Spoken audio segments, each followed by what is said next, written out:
my name is Davis and welcome back to another video, and today we're here for another severe weather breakdown. Now today we're going to be talking about the final wave of this severe weather outbreak that we're going to be dealing with here tonight. We're going to be talking about where it's going to happen, when it's going to happen, and more. So let's go ahead and get right into it, starting off with the SPC outlook for today, where we have a slight risk of severe weather for portions of the Florida Panhandle, southwest Georgia, and then southeastern Alabama. Okay, so tornado threat for tonight. If you are in that brown shaded area, you have a 5% chance to see a tornado in your town there that extends across portions of the Florida Panhandle, southwest Georgia, and southeastern Alabama. Once again, it does include Dothan and Tallahassee. Damaging wind threat, you have a 15% chance to see wind gusts of 60 miles per hour or higher in your town if you are in that yellow area tonight. That extends over a very similar portion of the country, so look out for that. And then hail threat for tonight, if you are in that brown shade, you have a 5% chance to see hail of 1 inch or larger in your town. Okay, so look out for that. Moving on to tomorrow, we do not have any risks for severe weather, and then Sunday we have no thunderstorm risk at all. Okay, it's going to be much more quiet over the next several days here, so I probably won't have quite as many weather videos out, but it is good to know that we are not going to be seeing severe outbreak after severe outbreak like we have been for the past few weeks here. So Climate Prediction Center 6 to 10 day outlooks here, 6 to 10 day temperature outlook.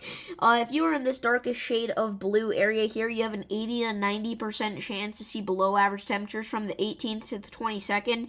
If you don't know, we've had a massive temperature crash coming through the area here. Now this dome is moving off to the south and the east, so this might give portions of the southeast that have not seen any snowfall yet this winter have a chance to see some. Okay, so keep an eye out for that.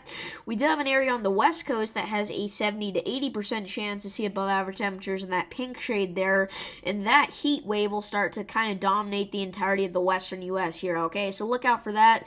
6 to 10 day precipitation outlook here. We have a large area over portions of the eastern United States that has a 40 to 50% chance to see below average precipitation from the 18th to the 22nd, but that should be fine for most of these areas, as down south we've had severe outbreaks, and in the Midwest and the Northeast we've had tons of snow. Okay, so we've definitely gotten our fair share of precipitation in this area recently, so it's not too bad that we're getting a below average precipitation swing.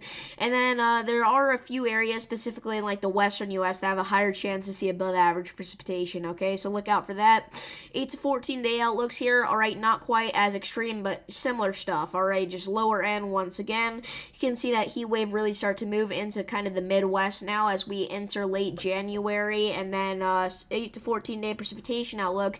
We can see it getting wetter in the south and then drier here in portions of the northern half of the United States. All right, so let's go ahead and take a look at the GFS here. So right now we can see a ton of moisture here across the eastern United States, all driven by this 93 millibar low pressure system here centered across portions of northeast Illinois, really the Chicago area right now, and that will continue to move off to the north and the east, producing more rain and snow, maybe even some thunderstorm action in New England as we go into tomorrow, so look out for that.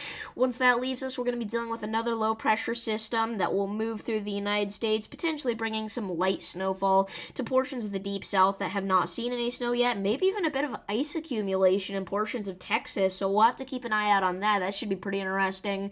But then after that, all right, we're going to see another snow system enter the northwest here, maybe bring some snow to portions of the Midwest as well. All right, but it's going to be looking a lot calmer, all right? We're going to be looking at these smaller systems instead of these huge widespread tornado outbreaks like we've been seeing, which is good, all right? Every now and then we could get isolated severe weather like here on the 25th. Looks like some storms in Texas, but we're forecasting almost 300 hours out at this point, so it's hard to tell, but it's looking like it is going to be calm for a while. Okay, so finally, watches, warnings, and advisories.